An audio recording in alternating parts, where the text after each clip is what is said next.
দাদা হুজুরকে মানি, দাদা পীরকে ভালোবাসি, দাদা পীরকে প্যার করে।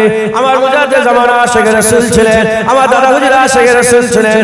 গাছ যেমন হয় ফল তেমন হয়। গাছ যদি তুমি 20 গাছ লাগাও তুমি আপেল জীবনে পাবে, আঙ্গুর জীবনে পাবে। যদি আপনি গাছ করেলা লাগান ওতে কি করে আপনি আঙ্গুর পাবেন, মুসাম্বি পাবেন। গাছ যেমন হবে ফল তেমন হবে। আমরা যে পীরকে মেনে চলি, আমরা যে পীরের অনুসরণ করে চলি, আমাদের মুজাদ্দিদ জামান আমাদের আহবাব। আমরা কেন পীর মানি, কেন আমরা পীর মানি? কারণ আমরা খবর পেয়ে গেছে সূরা আল্লাহ সূরা কাহফের মধ্যে আমার আল্লাহ পাক আমাদের জানিয়ে দিয়েছেন। কি জানিয়ে দিয়েছেন? আমার আল্লাহ পাক বলছেন মাই ইহুদিল ফাহুয়াল মুহতাদ, যাকে আমি হিদায়াত করি, মাই ইহুদিল ফাহুয়াল মুহতাদ, যাকে হিদায়াত করি সে হিদায়াত হয়ে যায়, যাকে হিদায়াত করি সে হিদায়াত হয়ে যায়। আমার আল্লাহ পাক বলছেন মাই ইহুদিল ফাহুয়াল মুহতাদ, যাকে হিদায়াত করি সে হিদায়াত হয়ে যায়। আমি আল্লাহ যদি হিদায়াত করতে চাই না, মাই ইহুদিল, আমি যাকে হিদায়াত করতে চাই না, আমি যাকে হিদায়াত করতে চাই না, ওয়ালাম তাজিদ লাহু ওলিয়াম মুরশিদা। আমার আল্লাহ পাক শোনাচ্ছেন, জানাচ্ছেন এ নবীর উম্মত উম্মতিরা, যাকে হিদায়াত করতে চায় সে হিদায়াত হয়ে যায়। যাকে আমি আল্লাহ হিদায়াত করতে চাই না সে কোনো পীর পায় না, মুর্শিদ পায় না। আল্লাহ আমাদের হিদায়াত করতে চাই বলে আমাদের করে মুজাদ্দিদ জামান দিয়ে দিয়েছে, আমাদের করে বাংলার মুজাদ্দিদ জামান আমাদের করে দিয়ে দিয়েছে, আমাদের আবু বকর সিদ্দিক দিয়ে দিয়েছে। অন্য আয়াতে আমার আল্লাহ বলছে ইন্নামা ওলিয়ুকুমুল্লাহ, তোমাদের ওলি আল্লাহ, আর রাসূলুল্লাহ তোমাদের ওলি। আল্লাযীনা আমানু, কামিল মুমিন হচ্ছে ওলি। আল্লাহ আমাদের রাস্তা দেখায়, নবী রাস্তা দেখায়, কামিল মুমিনের রাস্তা দেখায়। মুজাদ্দিদ জামান কামিল মুমিন ছিল, তাই আমরা মুজাদ্দিদ জামানের অনুসরণ করে তিনার রাস্তা ধরে আমরা এগিয়ে যাচ্ছে ইনশাআল্লাহ। যখন আমার আল্লাহ সূরা ফাতিহায় বলে দিয়েছেন সিরাতাল লাযীনা আন'আমতা আলাইহিম, ওই রাস্তা যে রাস্তায় আল্লাহ নিয়ামত প্রাপ্ত বান্দারা দুনিয়া থেকে চলে গেছে, ওটাই সোজা রাস্তা, ওটাই সিরাতাল মুস্তাকিমের রাস্তা। আমরা যখন খবর পেয়ে গেছি মুজাদ্দিদ জামান ওলি ছিলেন, আল্লাহর মাহবুব প্যারা বান্দা ছিলেন, তাই আমরা মুজাদ্দিদ জামানের রাস্তা ধরে নিয়েছে, তিনার পশ্চাতে, তিনার পেছনে, তিনার রাস্তা ধরে আমরা আমাদের জীবনকে এগিয়ে নিয়ে যাচ্ছে। গাছ যেমন হয় ফল তেমন হবে। আমাদের গাছ মুস্তাফার দিওয়ানা ছিল, ফল কি মুস্তাফার দিওয়ানা হবে না? আমার মুজাদ্দিদ জামান হাবিবুল্লাহ দিওয়ানা ছিল, আমরা কি দিওয়ানা হব না? খবর নিয়ে দেখে যা, কিতাবের মধ্যে এসেছে মুজাদ্দিদ জামান দাদা হুজুরের ব্যাপারে একজন স্বপ্ন দেখছে। মুজাদ্দিদ জামান দাদা হুজুর পীর কেবলা মসজিদে নববী শরীফের পাশে হুজুর পাকের হুজরাখানার সামনে একটা বড় গাছ আছে। ওই গাছটায় হাবিবুল্লাহ হুজুর পাক শেষে উঠেছে। ওই গাছটায় হাবিবুল্লাহ হুজুর পাক সাল্লাল্লাহু আলাইহি ওয়াসাল্লামের ঘরের সামনে গাছ। ওই গাছে মুজাদ্দিদ জামান দাদা হুজুর পীর কেবলা উঠেছে। দাদা হুজুর উঠে ওই গাছে যত শুকনা পাতাগুলো ছিল ভেঙে ফেলে দিচ্ছে, যত শুকনা ডালগুলো ছিল ভেঙে ফেলে দিচ্ছে। শুকনা পাতা, শুকনা ডাল, মরা পাতাগুলোকে সাফ করছে। যেমন মুজাদ্দিদ জামান বাংলায় শিরক বিদআতকে সাফ করেছে, ওয়াহাবিতে করে সাফ করেছে, বাহাস মুবাসা করে যেমন বাংলাকে সাফ করেছে, ওই রকম গাছ সাফ করছে। এমন অবস্থাতে গাছ সাফ করা চলছে। আকামাল রাসূলুল্লাহ জেনে গেছে, যখন হুজুর পাককে দেখেছে তাড়াতাড়ি করে গাছ থেকে নেমে হাবিবুল্লাহর কদমের দিকে চেয়ে দাঁড়িয়ে গিয়ে আস্তে আস্তে কম লাহাজাতে বলতে আরম্ভ করেছে, এ বুড়বুড়া মুজাদ্দিদ জামান দাদা হুজুর বলতে আরম্ভ করেছে, ইয়া রাসূলুল্লাহ, ইয়া হাবিবাল্লাহ, হুজুর বিয়াদি মাফ করে দেন, আমি আপনার গোলাম, আপনি আমাকে আব্দুর রাসূল করে দেন, আপনি আমাকে আব্দুর রাসূল করে দেন, আব্দুর রাসূল করে দেন। আব্দুর রাসূল মানে রাসূলের বান্দা নয়। হুজুর পাকের ক্ষেত্রে আব শব্দ ব্যবহার হলে হুজুর পাকের গোলাম হয়ে যায়। হুজুরকে বলতে আরম্ভ করেছে, আপনি আমাকে আব্দুর রাসূল করে দেন। হাবিবুল্লাহ বলে, হে আবু বকর, তোমাকে আব্দুর রাসূল নয়, যাও আমি তোমাকে আব্দুল্লাহ বানিয়ে দিলাম। এ নবীর উম্মত উম্মতিরা, হুজুর পাক সাল্লাল্লাহু আলাইহি ওয়াসাল্লামের দরবারে, আকামাল রাসূলুল্লাহ সাল্লাল্লাহু আলাইহি ওয়াসাল্লামের দরবারে পুরপুরার পীর আবু বকর সিদ্দিক মুজাদ্দিদ জামান যখন গিয়েছিলেন, দেখেন আমরা কোন ডালের কোন গাছের ফল আমরা কেন এরকম ভাবে বলবো, কেন আমরা এর বিয়াদবি করব, কেন আমরা এরকম ভাবে বলবো, কেন নবীর সাথে গুস্তাখি করব, হুজুরের সাথে কেন আমরা বিয়াদবি করব, কেন এমন কোন কথা জবান দিয়ে বলবো যে কথাটা হুজুর পাকের শান মান মর্যাদার খিলাফে চলে যায়। বর্তমান যেগুলোকে দোষ ত্রুটি, সে কথা কেন নবীর সাথে আমরা ব্যবহার করব? খুব খেয়াল করে শুনে রেখে যান। মুজাদ্দিদ জামান দাদা হুজুর পীর কেবলা যখন ইরাদা করলেন, হুজুর আমার ইরাদা করলেন আমি মক্কা শরীফে হজ করতে যাব। হুজুর আমার মেয়ে বললেন, শিয়ালদা থেকে ট্রেন ধরলেন, বোম্বাই থেকে রওনা হলেন। গোটা ট্রেনে হুজুর পাক মুজাদ্দিদ জামানের মুরিদ আর মুজাদ্দিদ জামান, অন্য কোনো প্যাসেঞ্জার নেই। গোটা ট্রেন চিন্তায় দাদা হুজুরের মুরিদরা বেরিয়ে পড়লেন। কোথায় চলে গেলেন? বোম্বাই চলে গেলেন। বোম্বাই থেকে জাহাজ, গোটা জাহাজে অন্য কোনো প্যাসেঞ্জার নেই। মুজাদ্দেদ জামান দাদা হুজুর কিবলা, তিনার খলিফারা আর বড় হুজুর পীর কিবলা আওলাদরা গিয়েছিলেন। এই রকম ভাবে কোথায় চলে গেলেন? জেদ্দায় চলে গেলেন। জেদ্দায় যে মক্কা শরীফে গেলেন, কাবা তওয়াফ করলেন, হযরতে চুমা দিলেন, সমস্ত কাজ শেষ করে হুজুর যখন মদিনায় যাবে, মুজাদ্দেদ জামান যখন মদিনা শরীফে যাবে, যাওয়ার আগে মদিনায় খবর হয়ে গেছে ফুরফুরের আবু বকর সিদ্দিক আসছে, ফুরফুরের আবু বকর সিদ্দিক আসছে, দাদা পীর আসছে, ফুরফুর আবু বকর সিদ্দিক আসছে। এই রকম ভাবে খবর হয়ে যাওয়ার সাথে সাথে এখন যেমন আরব গভর্নমেন্ট, তখন ছিল শরীফ গভর্নমেন্ট। ওই শরীফ গভর্নমেন্টের বাদশাকে আমার আকা মাওলানা রাসূলুল্লাহ স্বপ্ন দেখাতে আরম্ভ করে দিয়েছে। হে ফুরফুর আবু বকর আসছে, ওই আবু বকরকে আমার মাজারের ভিতরে এক রাত থাকার ব্যবস্থা করে দাও, এক রাত থাকার ব্যবস্থা করে দাও। ওই সময়তে শরীফ গভর্নমেন্টের বাদশা খুঁজে খুঁজে খুঁজে খুঁজে তালাশ করে আবু বকর সিদ্দিক দাদা হুজুরকে বের করে ফেললো। আর ঘোষণা হয়ে গেল, আপনি আপনার সাথে দুজন, আপনি আপনার সাথে দুজন, আপনারা হুজুর পাকের মাজারে এক রাত থাকতে পারবেন। ওই সময়তে মুজাদ্দেদ জামান দাদা হুজুর পীর কেবলা বসে আছে, আল্লামা রুহুল আমিন সাহেবকে নিলেন আর তিনার সাহেবজাদা বড় হুজুর পীর কেবলাকে নিলেন। বড় হুজুরকে নিয়ে আর হুজুর আবার কি করলেন? হুজুর পাকের মাজারের কাছে চলে গেলেন। সবাই বেরিয়ে পড়লো, সবাই বেরিয়ে পড়লো, দরজা জানলা বন্ধ হয়ে গেল, পুরা লক হয়ে গেল, আর কেউ নেই। আবু বকর সিদ্দিক আছে, ওমরে ফারুক আছে, আকা মাওলানা রাসূলুল্লাহ আছে, ফুরফুরের আবু বকর আছে, বড় হুজুর পীর কেবলা আছে, বসিয়াত আল্লামা রুহুল আমিন আছে। সারা রাত হাবিবুল্লাহ দরবারে সবাই কাটিয়েছে। ছেলেরা, এর উম্মত উম্মতিরা, যখন কথা ছেড়ে গেছে, যখন আমি কথা বলতে আরম্ভ করে দিয়েছি, একটা কথা বলে দিয়ে যায়, এসব আজ আমি করি না। আমি যদি নিজেই ঘরে কথা বলি, আরে জুনায়েদ তো বলবে তোমরা তো মুরিদ দাদা পীর, তুমি তো আলেম দাদা পীরের সিলসিলা, তুমি তো মুজাদ্দেদ জামানের সিলসিলার বাগানে ঘুরছো, তুমি তো বেশি বেশি করে মুজাদ্দেদ জামানের কথা বলবে। আরে ঘরের লোক ঘরের কথা বললে লোকেরা বদনাম করে, তুমি তো মুজাদ্দেদ জামানের বাগানে ঘুরছো, বেশি বেশি করে দাদা পীর মুজাদ্দেদ জামানের কথা বলো, ওলিয়া আউলিয়াদের কথা বলো, পীর বুজুর্গানদের কথা বলো, বলো এই ওয়াহাবিরা শোন শোন, সাহাবী শোন শোন। যখন 700 বছর আগে, 400 বছর আগে, 500 বছর আগে এই বাংলা চতুর্দিকে আর গুমরাহি ছেয়ে গিয়েছিল, তখন অন্য কেউ নয়, তখন ফুরফুর আবু বকর সিদ্দিকের 6 পোস্টের দাদু মুস্তাফা মাদানী এই বাংলার ইমাম হয়ে বাংলার কোনায় কোনায় ইসলাম প্রচার করেছিল, দ্বীন প্রচার করেছিল। বলো তাদের করে, বলো তাদের করে, আজও সেই চিঠি যে চিঠি বাদশা আলমগীর যে ফার্সিতে চিঠি লিখেছিল, আজও মুজাদ্দেদ জামানের বাড়িতে, আমাদের বাড়িতে আজও মওজুদ আছে। যে বাড়িতে যে চিঠিতে লেখা আছে যে আমি তোমাকে বাংলার ইমাম করে দিলাম, যেখানে ইচ্ছা সেখানে গিয়ে দ্বীন প্রচার করো, হাবিবুল্লাহর গোলামি করো, হাবিবুল্লাহ সংবাদ দাও, হুজুর পাকের আশিকের কথা বলো, হাবিব পাকের হুজুর পাকের মহব্বতের কথা বলো। আমরা সেই মুজাদ্দেদ জামানের মুরিদ, বেশি বেশি করে আমাদের মুজাদ্দেদ জামানের কথা শোনাতে হবে।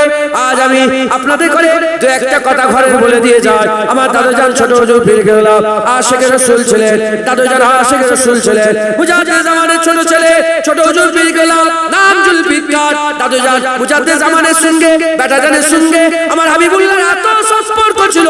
এক তারিখে তিনি স্বপ্ন দেখছেন, ওসিয়ত আল্লামা রুহুল আমিন সাহেব তিনি এই ঘটনাটা তিনার কিতাবের মধ্যে লিখেছেন। মুজাদ্দেদ জামান স্বপ্ন দেখছেন, মুজাদ্দেদ আল পেশানি এসেছেন, মুজাদ্দেদ আল পেশানি এসে তিনি একটা তলোয়ার দিয়ে গেলেন, তলোয়ার দিয়ে বললেন, এ তলোয়ার সেই তলোয়ার যে তলোয়ারে হুসাইন হুজুর কারবালায় লড়াই করেছে, এ তলোয়ার সে তলোয়ার যে তলোয়ার আলী হুজুর লড়াই করেছে, এ তলোয়ার সে তলোয়ার যে তলোয়ার হাবিবুল্লাহ লড়াই করেছে। এই তলোয়ারের নাম জুলফিকার, এই তলোয়ারের নাম জুলফিকার। এই স্বপ্ন দেখার পরেতে মুজাদ্দেদ জামানের ঘুম ভেঙে গেল, চিন্তা করছে কেন এরকম স্বপ্ন দেখলাম, কেন এরকম স্বপ্ন দেখলাম। কিছুদিন পরেতে খবর এসে গেল, হুজুর বুঝতে পেরে গেলেন তিনার হালিয়ার পেটে যে বাচ্চা ছিল সেই বাচ্চা দুনিয়া এসেছে। হুজুর বুঝতে পেরে গেলেন আমার আল্লাহ আমাকে তলোয়ার দিয়েছে, তাই ছোট হুজুরের নাম জুলফিকার রেখে দিলেন। এর উম্মত উম্মতিরা সেই জুলফিকার ছোট হুজুর পীর কেবলা হুজুর পাকের গোলাম হয়ে গেলেন, আশিকে রাসূল হলেন। মুজাদ্দেদ জামানের ছোট ছেলে আশিকে রাসূল ছিলেন। এত ইশক মহব্বত দিলের মধ্যে ছিল, এত ভালোবাসা দিলের মধ্যে ছিল। তিনি একদিন বসে আছে, কয়েকজন হাজী সাহেব ছোট হুজুরের কাছে এসে বলে, হুজুর পেয়াদে মাফ করে দেন, যখন গিয়েছিলাম আপনার সাথে দেখা করতে পারিনি, এখন আমি মদিনা মক্কা শরীফ থেকে এসেছি, ঘরে যাইনি, আগে দেখা করে তারপরে বাড়িতে যাব। হুজুর বললেন, দাদুজান বললেন, এসব কথা বাদ দাও, মসজিদে বসে বসে বললেন এসব কথা বাদ দাও, মদিনার কথা বলো, হুজুরের কথা বলো, মদিনা নববীর কথা বলো, হুজুর পাকের মদিনা শরীফের কথা তুমি শোনাও। ওই সে মদিনা শরীফের কথা বলতে বলতে, মদিনা শরীফের কথা বলতে বলতে মুজাহিদ জামানের ছোট সাহেবজাদা আশিকের রাসূল হাল পয়দা হয়ে গেল, জোশ মেরে উঠলেন আর আল্লাহ বলে চিৎকার করলেন। সামনে বসে থাকা লোকগুলো বেহুশ হয়ে গেল, বেহুশ হয়ে গেল। বেহুশ হয়ে যাওয়ার পরেতে তাড়াতাড়ি করে পানি দিতে আরম্ভ করলো। যখনই পানি দিয়ে চোখটা খুলতে আরম্ভ করলো, সঙ্গে সঙ্গে হাজী সাহেবরা বলতে আরম্ভ করলো, হুজুর কাবা দেখেছি, হুজুর কাবা দেখেছি, সাফা দেখেছি, মারওয়া দেখেছি, মিনা দেখেছি, মুজদালিফা দেখেছি, আরাফা দেখেছি, ইয়া রাসূল আমার পীর আমি হুজুর পাকের রওজা দেখেছি, রাসূলুল্লাহর রওজা দেখেছি, মদিনা দেখেছি, মদিনা শরীফের উঁচু উঁচু মিনার দেখেছি, সব আল্লাহ দেখিয়েছে, একটা জিনিস দেখায় না, মদিনাওয়ালার দিদার হয় না। যখনই আপনি আল্লাহ বলে চিৎকার উঠেছেন, আল্লাহ পাক আমাদের মদিনাওয়ালার দিদার করিয়ে দিয়েছে।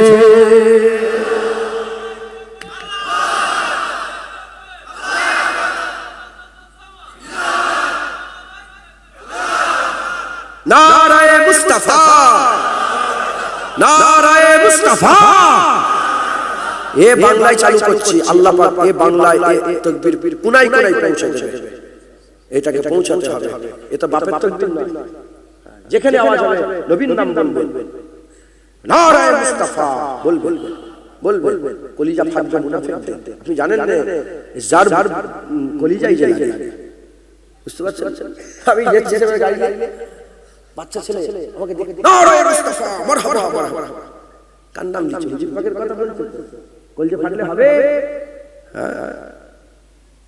দাদুজান ছোট ছোট আশিক রাসূল ছিলেন, মাঝে মাঝে দাদুজান দিওয়ানা হয়ে যেত, গায়ে গামছা দিয়ে গায়ে গায়ে এই বেহুশের কথা বলে দিনের মধ্যে সন্দেহ, যাও চলে যাও,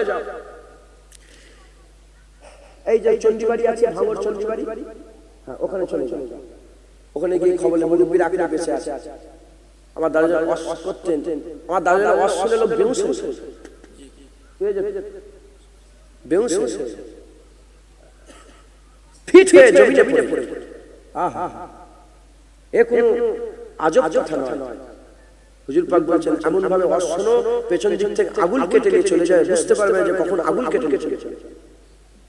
বেহুশ হয়ে মসজিদে ওয়াজ করতেন, ওই যে ওইখানে মসজিদে ওয়াজ করতেন। হ্যাঁ, মদিনা শরীফ একজন চাচার নাম বলছেন, চাচা ফিরে এসে আর বলতে আরম্ভ করেছেন যে সব আব্বাজান ওখানে সব ঠিক আছে, শুধু পর্দাটা কম। বলতেই দাদুজান এত জোরে হাঁকার মেরেছিলেন যেন মসজিদের ছাদ খুলে ফেলে চলে, এত জোরে আওয়াজ করেছিলেন, বিয়াদব তুমি এসব দেখতে গেছো মদিনা, তুমি তো মদিনায় রাসূলুল্লাহর খেয়ালে থাকবে, তুমি কি করছো সব দেখতে গেলে? শিশির ভেজা রাতের শেষে তাকে ভোরের পাখি, পূব আকাশে সূর্য গেছে করে ঝিকিমিকি, বুলবুলিরা মধুর সুরে দরুদ পড়ে, বুলবুলিরা মধুর সুরে দরুদ পড়ে। বিশ্ব নবী এলো আজি মা আমিনার কোলে, বিশ্ব নবী এলো আজি মা আমিনার কোলে। রাতের আধার ঘুচে গেল, ফজর হলো যখন, আমার নবী দুনিয়াতে এসেছিল তখন। রাতের আধার ঘুচে গেল, ফজর হলো যখন, আমার নবী দুনিয়াতে এসেছিল তখন।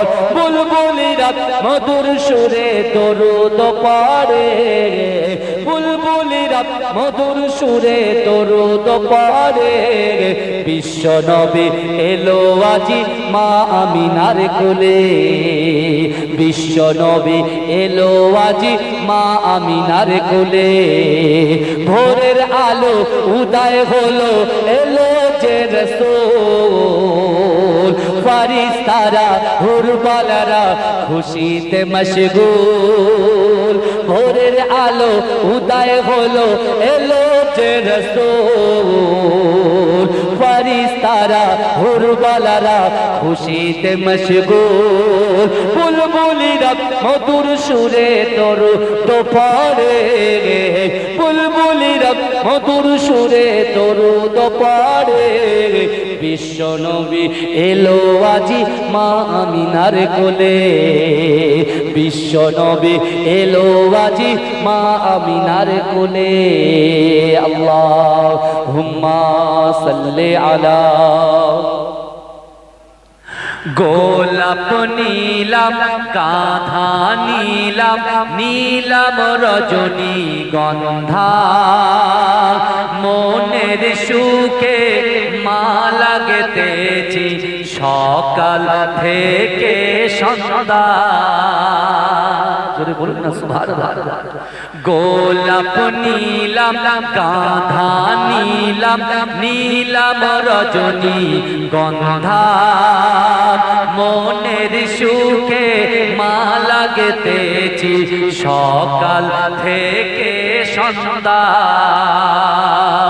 একবার দেখা তাও যদি ও গো কমলিওয়ালা হাসি মুখে পরাব তোমার হাজার ফুলের মালা সুযোগ পেলে পরাব তোমার হাজার ফুলের মালা বলো ইয়া রাসূলুল্লাহ ইয়া হাবিবাল্লাহ বলো ইয়া রাসূলুল্লাহ ইয়া হাবিবাল্লাহ সাদা ফুলকে প্রশ্ন করে রংটি কোথায় পেলে সাদা ফুলকে প্রশ্ন করি রংটি কোথায় পেলে নবীজির দাঁত মোবারক সাদা ছিল বলে সাদা ফুলকে প্রশ্ন করি রংটি কোথায় পেলে নবীজির দাঁত মোবারক সাদা ছিল বলে তাই সাদা ফুলকে তুলে তুলে গেথে রাখলাম মালা হাসি মুখে পরাব তোমার হাজার ফুলের মালা বলো ইয়া রাসূলুল্লাহ ইয়া হাবিবাল্লাহ বলো ইয়া রাসূলুল্লাহ ইয়া হাবিবাল্লাহ কালো ফুলকে প্রশ্ন করি রংটি কোথায় পেলে